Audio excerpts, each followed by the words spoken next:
friends, and welcome back to a brand new video. In this video I'm going to be chatting about buying second-hand wheelchairs and electric mobility aids online. I'm going to give you some tips and advice, things to watch out for, things to check. It's going to be a really valuable video if buying second-hand is something you are interested in.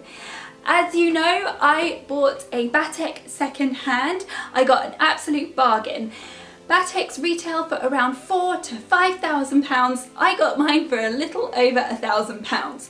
Granted, it's a bit battered and bruised. Maybe if I had had this video to watch, I wouldn't have made the mistakes I made, but it has changed my life.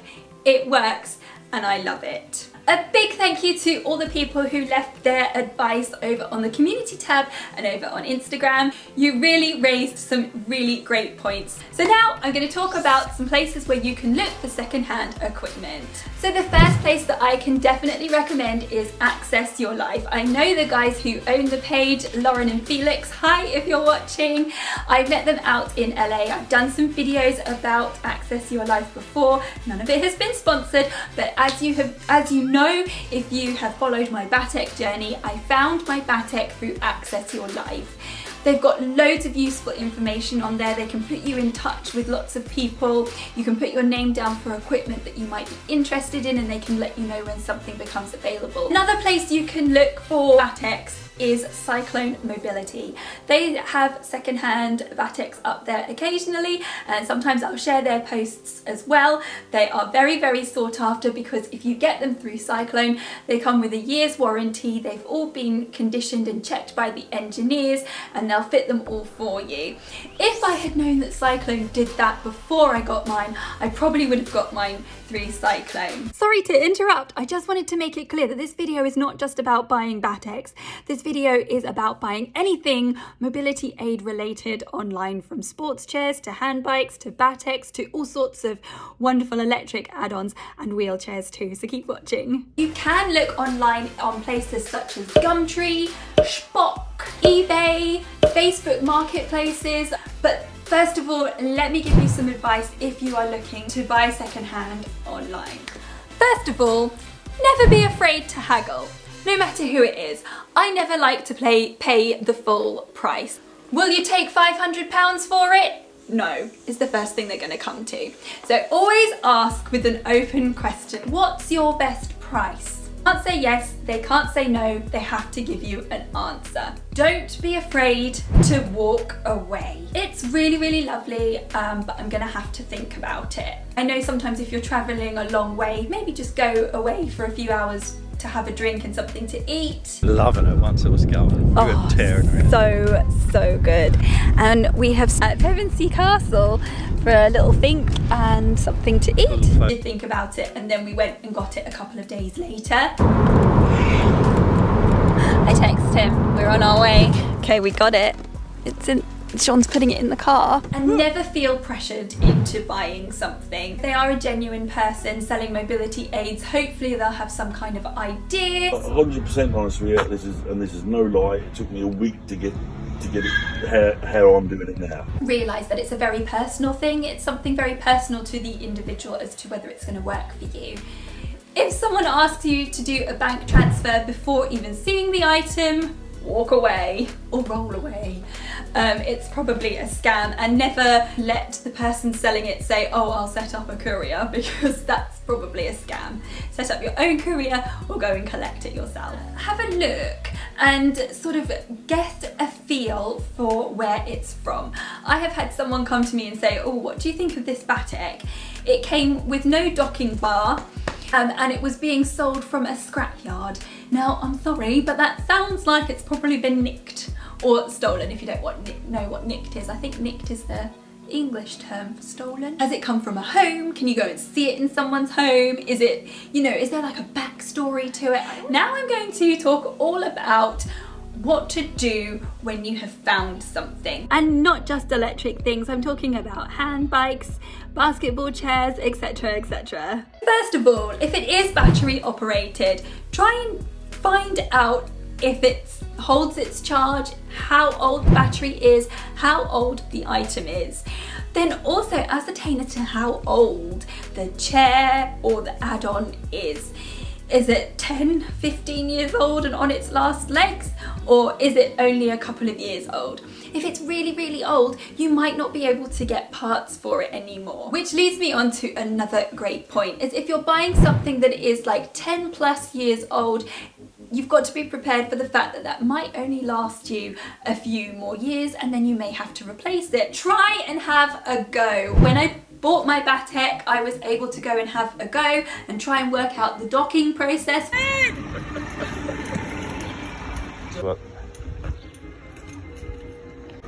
So good. It's a lot of difference, isn't it? It gives you like such a smile on your face, know. doesn't it?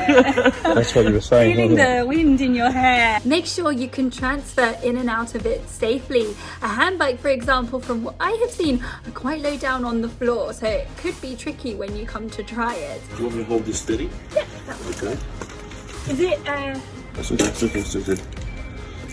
If you're trying out an electric chair, for example, have a go, take it around the streets, take it around all different kinds of terrain where possible, and really make sure that it fits you and you feel comfortable and confident in it. Make sure it's got all of its parts. I took a couple of photos of the Batek and I sent it to my friend Tim. Hi Tim, if you're watching. He was so good, and he pointed out all the bits and bobs that were missing from it, and fair play to the seller, he pointed out that there were a few bits missing. See, now if I had had this video, I probably would have done a bit more research. Make sure to shop around and get a gauge for how much the items are going for. Are you paying way over the odds or under the odds? Do your research and see what the new ones look like in comparison to the old ones. Another really important thing to consider is, one, where are you going to keep it in your house? Luckily, I can keep it under the stairs.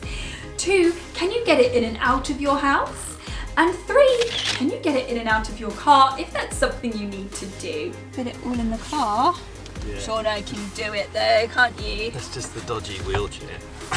Okay, so we have had a chat about electrical add-ons, but let's have a chat about second-hand wheelchairs, because this could be very beneficial to some of you out there. Keep watching, because I'm going to share a really important thing to look out for in just a moment. Quite a few of you over on Instagram and in the community tab said don't. I can understand why you would say that.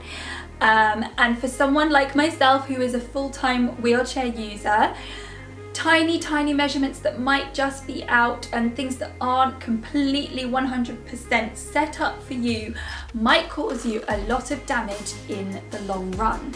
However, sometimes we don't have a choice. Sometimes wheelchair services or the NHS voucher scheme won't give us enough for a wheelchair that really is suitable for what we need.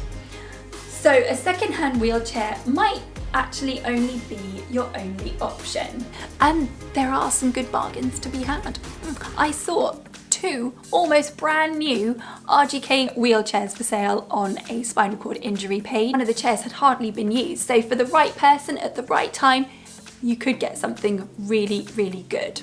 Also, a wheelchair user like myself may need a backup chair. Our good old friend Ben at Adapt to Perform, his wheelchair broke not long ago. He is quadriplegic and he didn't have a backup chair, so he was in a little bit of a sticky situation. So it is a good idea to have a backup chair if you ever find yourself in that position. Also, I put my backup chair is now attached to my Batek because I can't attach my Batek to this chair. One, because it's carbon fibre, and also as it's my everyday chair, I don't really want it to be overworked, if you see what I mean. First of all, if you are thinking of getting a wheelchair that's going to be almost like an everyday-ish kind of chair for you, speak to your OT, make sure they write down all of the measurements that you need and sort of like the angles and things like that. Measure you and measure the chair as well. Always trust the measurements that you see in the advert. Take your own tape measure along with you and measure them yourself. Once and twice and 3 times. Try and find out how old it is. As I mentioned previously, if it's a really old chair, it might not last you that long. It might only last you a couple of years, depending how hard you wear it on your chair. or it might last you 5 years. If I was buying a second-hand chair online, I would probably buy a chair that is adjustable. Can you adjust the center of gravity? Can you adjust the heights of the foot plates? And can you adjust the seat strapping as well? It would be a fantastic miracle if the chair was a fully welded chair and it fitted you perfectly. Make sure that anything that is adjustable can be adjusted. Nuts and bolts, sometimes the threadings can go on them, or they can just be so incredibly tight it can almost be impossible to move. Be prepared to look past the dirt and the grime. Now, if I was selling a chair, I would clean it and make sure it looked beautiful. However, that's not always the case from what I have heard from a lot of you. Some of the chairs are disgusting and filthy. You gotta look past that, you can clean it later. Also, you might want to replace the cushion. Now, I don't know about you, but sitting on someone else's wheelchair cushion is like wearing their underpants. It's just, ooh, no. When I bought my Batek, it came with a wheelchair and I was just like, I think we'll find another cushion. Yeah, it was a bit grim. Also, quite a lot of the upholstery and things like that can go in the wash as well. Which leads me nicely onto another point. Make sure all of the moving parts still move. Can the wheels come off? Can the foot plates go up and down if needed and tucked away? Does it still fold in half? Do the push handles come up? Or have they frozen? The wheelchair that was attached to my Batek, he did say it's basically free because it is a bit of junk. But the wheels on that have completely frozen to the frame. There is absolutely no way you can get them off. The only thing the wheelchair does is the back goes down. But other than that, it's pretty much scrap. Another point I made when we were talking about electrical add-ons is make sure you find out how old it is and if you can still get parts for it. When buying a second-hand wheelchair, you have got to be prepared for the fact that it won't be perfect. But is anybody's wheelchair perfect?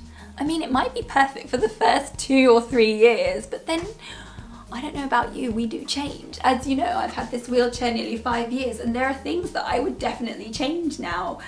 Because sometimes getting a second-hand wheelchair to see how you get on with it, you might actually be able to play around with a few things, see what you like, see what you don't like, before you do get something a little bit more substantial and maybe custom made for you.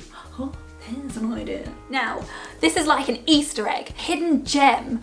I don't know what else we could call it, but it's a good point.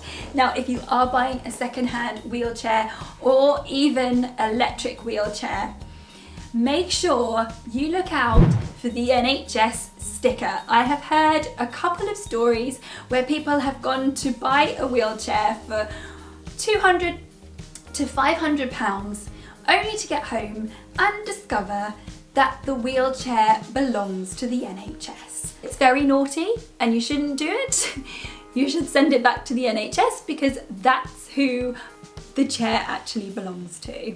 So people who are making money out of disabled people by selling NHS equipment is pretty sickening, and it's definitely something you should look out for. If I can find a picture of what an NHS sticker looks like, I will try and insert it. As you can see, the stickers do differ from region to region and they might look different depending where they have come from, but you're just gonna have to do a little bit of detective work. Just make sure you have a good look over the wheelchair to see if you can find anything like that. So the last really important tip is to make sure you can obviously get it in and out of your house and get it in and out of your car. Because if you can't do that, you're going to be a bit stuck. So my wonderful friends, that is my video buying guide for second-hand mobility aids and wheelchairs. I really hope it's useful. Please let me know if you have got any success stories down below or horror stories and any tips and advice if you are buying anything secondhand.